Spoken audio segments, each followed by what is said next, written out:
Hey, my name is Morgan. I serve in the United States Army. EOD tech for just under 18 years. So I think there's multiple things. For the TBI portion of it, it could come down to me hitting my head multiple times. But again, being an EOD tech for almost 18 years, I've been around multiple blasts, and I think that's just been a consecutive part of it. I didn't do it for a while just because I knew there were some things wrong with me. I didn't want to get into them, you know, I'm a little bit afraid of what to find out, et cetera, et cetera. And then this last time, my brother-in-law called me up and he's like, hey, Jamie has a seat available. Can you do it? And so I promised and I gave Jamie a call, and here I am. For the symptoms itself, be able to hopefully take away are the tremors. You may see a slight tremor right now. Before that, it was literally going like this. So when they first were checking my balance, my legs were literally going like this the whole time, where Jay had to bring in Dr. Eiserman to help hold me up somewhat. We went from that to where literally today I was going heel to toe with a very slight tremor, but going in a straight line. I would say the treatments that helped me the most were the eye treatments. To talk about the eyes, when I initially started to where now I can focus on one object, go to another object, close my eyes, open them up, and they're pretty much straight.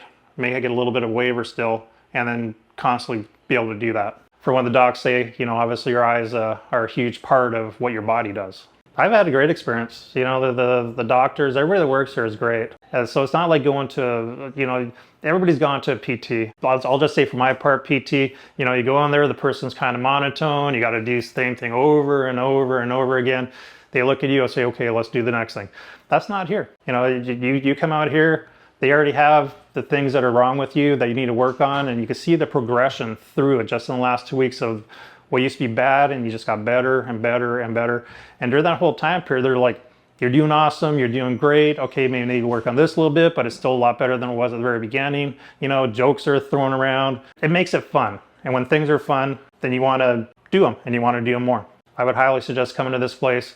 The functional neurology that they're using seems to be working for me, seems to be working for the people I'm with, seems to be working for other people I've talked to. You're getting help now, but you have to help yourself later on down the road also. So when we go home, they're going to be giving us things that kind of like the same stuff we're doing here that we're going to be doing at home, because you can only do so much in 2 weeks. Because without your help and your donations, Defenders of Freedom wouldn't be able to offer people like me and the other people that have gone through this the opportunity to come here. There's not many of us that can afford to pay out of pocket for something like this. And I specifically like to thank Jamie Wells from the Florida Defenders of Freedom and the sponsors that gave him the money to be able to send me to this place.